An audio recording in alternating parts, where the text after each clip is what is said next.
Why don't you turn to Colossians chapter 3 today, and I want to read verse 2. Colossians chapter 3 and verse 2. Of course, this is the Apostle Paul writing to a church in Colossae, and I like this little statement he makes here, and I want to talk about it just briefly. Colossians chapter 3, verse 2. In the King James it says, "Set your affection on things above, not on things on the earth." The first thing I need to talk about in this verse is, this is the King James translation, and the word affection, in my Bible, in the margin I have references, and in my Bible there's a little number by the word affection, and in the margin it says mind. Affection to us, we think of a loving feeling, and that's okay, that's a good thought, but really I looked the word up, and it really is mind. It's a Greek word. It looks like phroneo. I'm terrible. I shouldn't even dare to try to pronounce these Greek words. But it literally means, the Greek word means to think or to be mindful of. And that's exactly what he's talking when he says set your, as the King James says, affection. A better word to say is mind. Be mindful or think on. And then he says set your mind, let's just use that word, on things above, not on things on the earth. Now before I talk about things above, not on things on the earth, notice that when he says set your mind, and I'll use that word instead of affection, that means that you can control what you think, that you have some volitional control over how and what you think.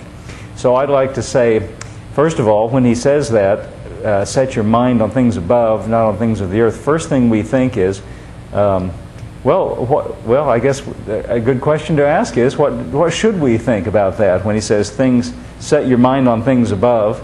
Well, where? Up here about where the ceiling tiles are? Well, no, he obviously doesn't mean, that way above. But what does he mean?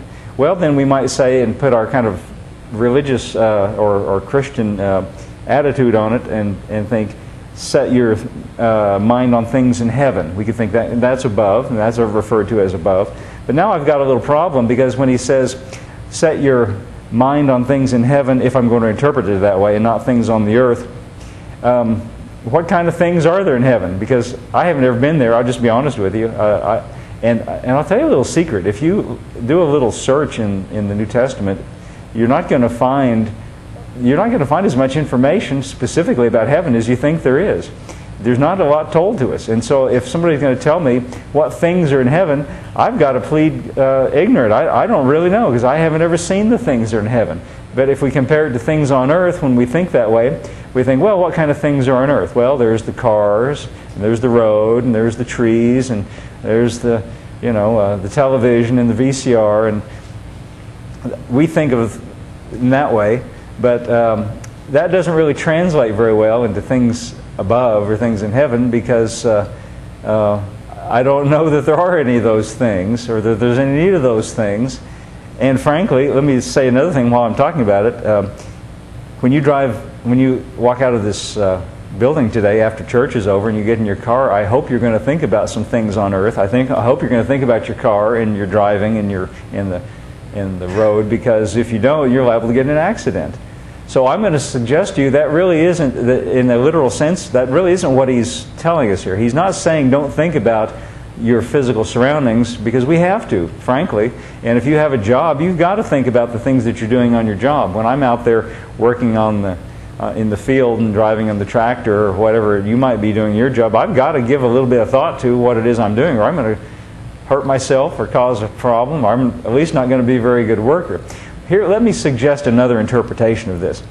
And this is really what I think Paul is saying here. Set your mind in a different way. Think in a different way. Instead of, let's forget about the things for a minute. In a kind of thinking, let's say it that way, a kind of thinking that comes from above, rather than the kind of thinking that is typical of the earth. And if we say it that way, now we can understand a little bit more about it, because there is a way of thinking that's typical of earthly thinking, and he is suggesting to us a change of mind where we adopt or have a different perspective, a different kind of thinking, or a different way of thinking. Now, before we talk about the positive side, about a heavenly way of thinking or thinking from above or a higher kind of thinking, can I say it that way? I like to say that. That sounds good. A higher thinking. Let's talk about lower thinking, or thinking that has to do with thinking on the earth. I find that to really understand something, it's good to have a contrast.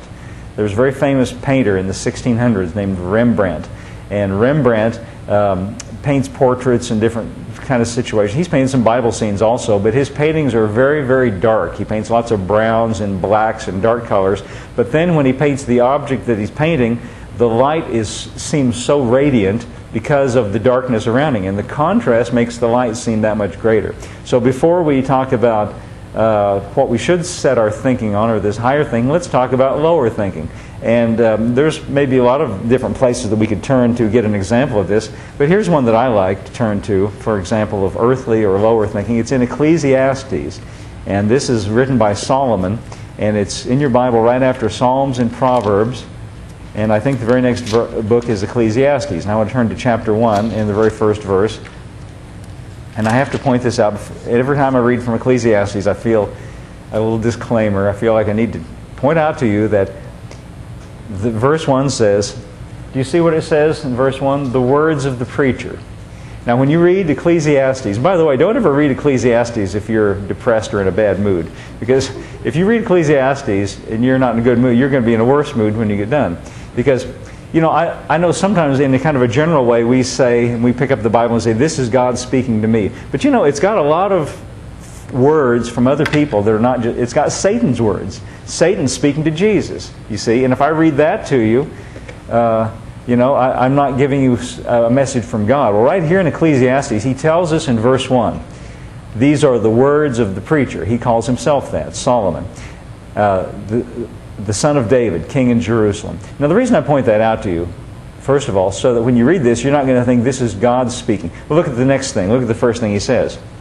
Vanity of vanities, saith the preacher. Vanity of vanities, all is vanity. Now this is an old-fashioned, an old usage of the word vanity. When we think of vanity, we think of somebody who likes to look in the mirror or likes to fix their hair and look nice, which is not such a bad thing, you know. But a person who's vain is stuck on themselves. But here, the word vanity means emptiness. Other translations say it that. Vanity means profitlessness or emptiness. Now, right away, you ought to know that God is not telling us that everything is empty and everything is profitless. But this is what Solomon is saying. He's writing from his human perspective. And as you go on reading here, he talks about, oh, look at the next verse. Verse 3. What profit hath a man of all his labor which he taketh under the sun? And when he uses this expression under the sun, he says it over and over in the book of Ecclesiastes. He's talking about human life. And you know what Solomon is doing in this book of Ecclesiastes? Solomon is a man who asked the Lord for wisdom. And he attained wisdom. But his wisdom, he applied it to understanding the world and understanding life under the sun. And he, frankly, just to be honest with you, the more he looked around at the world and life under the sun, he got depressed. And he got in this frame of mind where he said, it's pointless. Everything is pointless. He goes on reading. Look at what he says in verse 4. One generation passeth away, another generation cometh. The earth abideth forever. He's saying, one generation dies, another one comes along. In other words, what's the point? You know, what's the use? The sun also rises, the sun goes down, hasteth to the place where it arose. In other words, sun comes up, sun goes down, same old thing. You know, it's just this endless cycle of things. Here comes one generation, another generation goes away. It's this endless cycle of things. What's the point to it? Doesn't seem like it's going anywhere. Doesn't seem like there's any use to it. The wind goeth toward the south and turneth about toward the north. It whirleth about continually. The wind returneth again to its circuits. Just like the sun, just like the generation of the wind, just is running around in a big circle. Everything's a cycle. There's no real point to it. That's what he's saying. All the rivers run into the sea, and the sea is not full. Unto the place whence the rivers come, thither they return again. Endless labor, endless movement, endless cycles. No real point to it. That's what he's trying to say. All things are full of labor. Man cannot utter it. The eye is not satisfied with seeing, nor the ear with hearing.